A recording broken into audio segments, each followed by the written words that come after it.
Welcome back. This is series number 4, and this time we're talking about my favorite topic, ADUs. As you guys know, I am pro-housing, and on all things ADU, I'm a huge advocate. So today we actually have a very important, I'd say, insight as to why you should really consider certain inspections prior to buying your property, if the intention of buying the property that you're going to buy is with the intention of building ADUs. So Dana's going to talk to us about a little story, and then I will kind of help you guys navigate through some solutions and go from there. Yeah, well, so when I heard this story pop up, I knew I had to call Stephanie first because she is the ADU queen. I was like, oh no. So basically, I know one of my clients that helped his clients purchase a property with the intention of, it was already a single family resident home and there was additional land around it, and the intention was to build 2 more ADUs for the grandparents, both sets of grandparents. So they closed on the property and we're going through the process to get the ADUs built. And then they were told by the county, because it didn't fall within the city guidelines, it fell within the county guidelines. And this is in Southern California, that they needed to get specific soil tests completed before they built the ADUs. So they had the go ahead that they can build ADUs in that area, but first they had to get the soil test done. Well, unfortunately, the soil tests have been coming back as not being up to their standards, right? So they just had, I believe, the 3rd soil test. They keep getting it tested to see if it'll get approved or passed. But at this point, they're not sure if they're actually going to be able to build on this land. And if there is going to be even a way that they can, it might cost too much money for them to even go through that route. So they might have to even sell that property and find something else that's going to be more conducive to have the SFR and build 2 additional ADUs. So I had never heard of this happening before. And Stephanie and I thought this would be a good topic. Just a great topic to talk about, because one of the things that I offer during the due diligence period, so if you're buying a property, you have about 17 days, more or less, to do your due diligence, which means you do your home inspection, termite inspection, sometimes a sewer inspection. During that same period, you should also do your feasibility.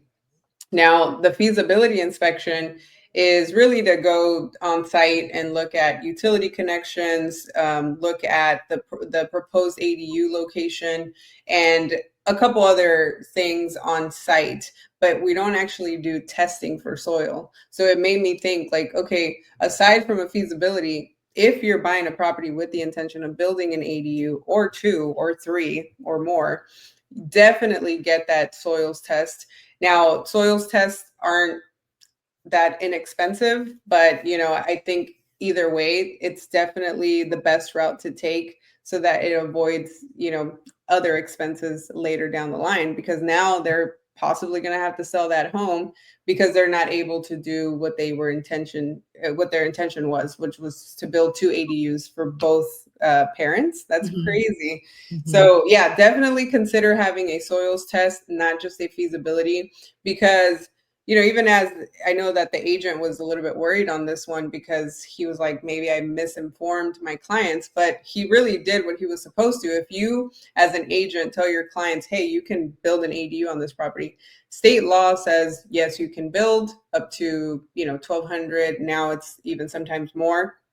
And you can build 1 to 2. But what they don't tell you is what the process is going to look like from city to city. Sometimes you'll need structural. Sometimes you'll need you'll need the soils. You'll need just retrofit if you're talking multifamily. So there's a couple other things that will kind of have you take a different route if you don't know what you're doing. So it's best to just do all that during the due diligence period, because that is a deal breaker. If you can't build and your intention is to buy the property to build, then now whatever you paid for the inspection, the feasibility, and the soils report is way worth you walking away from that property. Or what I was telling Dana too is, now, what I would do is I would schedule the home inspection, the termite inspection, the sewer inspection, the feasibility inspection, and the soils test all the same day, or at least within that same week. so you can get all the reports back within the same time frame, and then use that to be able to negotiate with the sellers and have some sort of credit, or maybe a price adjustment in lieu of repairs, or whatever the case is. But it just gives you the peace of mind to know that you've done everything, and don't rely on your agent or your lender or anyone besides yourself to really do all your due diligence and understand whether you can build on there, because that's crazy. I don't even know if they'll be able to sell the property, and after paying all the fees and realtor commissions, they're probably going to be negative since they just bought it too, which really sucks. I mean, it's unfortunate, and there's ways. Even when the soils test doesn't pass, there's ways to get it remediated and make sure that you're able to build on that soil. But there's different reasons why it doesn't pass, and then those different reasons dictate the pricing and the time frame. Sometimes it can take 2 to 4 weeks, 2 to 8 weeks. Sometimes it can be a $5,000 issue or $50,000 issue. It's, you just don't know. So this was a great topic that we knew we had to just come on here and share this crazy story with you guys. And it just also made me think, like, if you're really having thoughts of buying property with the intention of building, don't just rely on the feasibility. You definitely want to do it all. Yeah, do all the due diligence. And Mhm. I'm glad we were able to share this story because we don't want it Yes, to happen to anybody else is why we're sharing it. exactly. And it Yeah. was good for both of us really, in this Right. area to hear of this. So Yeah, and even if though you guys have questions on any of these inspections I mentioned, whether it's price point, how long they take, what does it look like, I have copies of everything, so I could share this with you guys and give you guys a sample of what to look out for. And if not, you guys can reach out to me. My team and I do feasibilities, and we also have people that can do the soils test. So best of luck to those people. We'll keep you guys updated throughout the process. And yeah, that's it for series number 4. thanks, Stephanie.